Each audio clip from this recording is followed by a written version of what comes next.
ये है वक्त मी। एक काफिर अदा ने लूट लिया, उनकी शर्मो हया ने लूट लिया।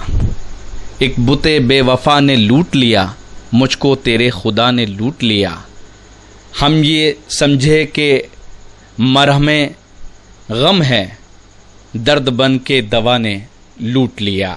जी हाँ, हम बात कर रहे हैं उर्दू दुनिया के नामवर शायर, अजीम शायर पंडित आनंद मोहन जोशी गुलजार देहलवी की। वो आज दोपहर, जी हाँ, 93 साल के बुज़ुर्ग शायर, अगर मैं ये कहूँ कि उर्दू दुनिया के एक ऐसे शायर जो 93 साल के ज़रूर थे, लेकिन उनका दिल नौजवान जैसा ही था। मैं उनसे मिला हूँ और आरएसएस के तो वो बहुत ही ख़िलाफ़ थे।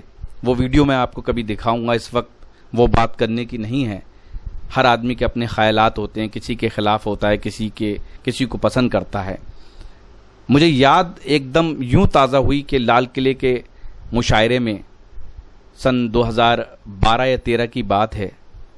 मेरी भी खुशनसीबी है कि मैंने उनकी बाइट ली थी और मैंने उन्हें रिकॉर्ड किया था पर्सनली। मैं आपसे ये कहना चाहता हूँ कि आज 93 साल की उम्र में इनका जो है निधन हो गया।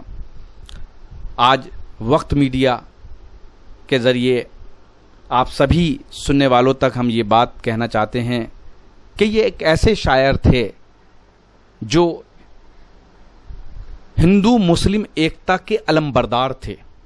जी हाँ, ये ऐसे शायर थे जो लाल किले का मुशायरा लाल किले में लाए। यानी मुशायरा लाल किले का जो रिपब्लिक डे का मुशायरा होता है वो बाहर हुआ करता था, इतना बड़ा नहीं होता था। बड़ी काविशें रहीं इनकी और लोगों की भी, लेकिन इनकी बहुत काविशें रहीं वहाँ तक मुशायरा लाने में। और ये समझिएगा कि इनकी शायरी में देश से जो मोहब्बत है, वतन से जो मोहब्बत है वो भी थी। नौजवानों की भी बात करते थे 93 साल की उम्र में। कोविड-19 यानी कोरोना वायरस से तो वो जंग जीत गए, लेकिन आखिरकार वो हम सबको छोड़ के इस दुनिया से चले गए। अगली रिपोर्ट जो आई उनकी वो नेगेटिव आई थी। आज दोपहर उनके जो लड़के हैं उन्होंने बताया कि घर लाए जब हम उन्हें खाना खा रहे थे, उसके बाद उनका निधन हो गया। आज़ादी के जो आंदोलन थे उसमें जो जलसे होते थे, उसमें जो शायरी की जाती थी मुजाहिदीन आज़ादी के जोश भरने के लिए, उसमें भी अपनी शायरी का वो जोहर दिखाते थे।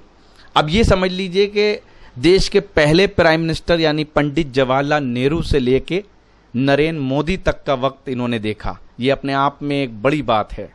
2009 में उन्हें मीर तकी मीर जो है अवार्ड से सरफराज किया गया। इसके अलावा उन्हें पद्मश्री भी मिला है।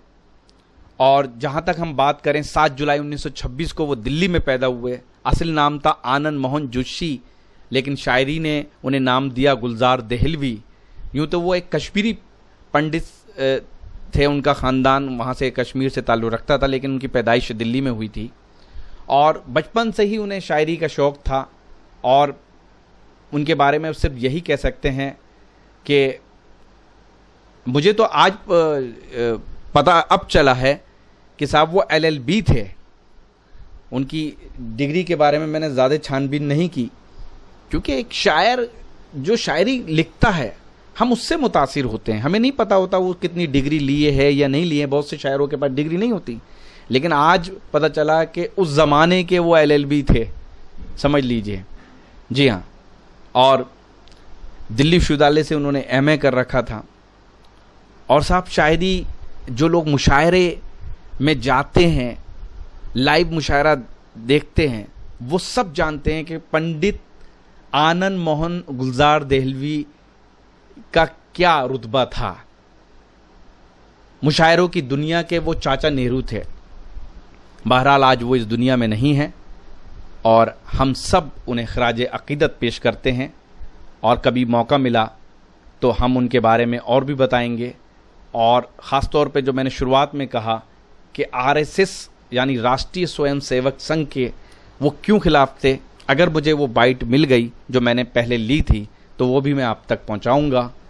बहरहाल हम उनको खराज अकीदत एक बार फिर पेश करते हैं और आखिर में उनका ये शेर आपको मैं सुना देता हूं। उस सितमगर की मेहरबानी से दिल उलझता है जिंदगानी से, खाक से कितनी सूरतें उभरी, धुल गई नक्श कितने पानी से। खाक से कितनी सूरतें उभरी, धुल गए नक्श कितने पानी से। हमसे पूछो तो जुल्म बेहतर है इन हसीनों की मेहरबानी से। और भी क्या क़यामत आएगी, और भी क्या क़यामत आएगी, पूछना है तेरी जवानी से।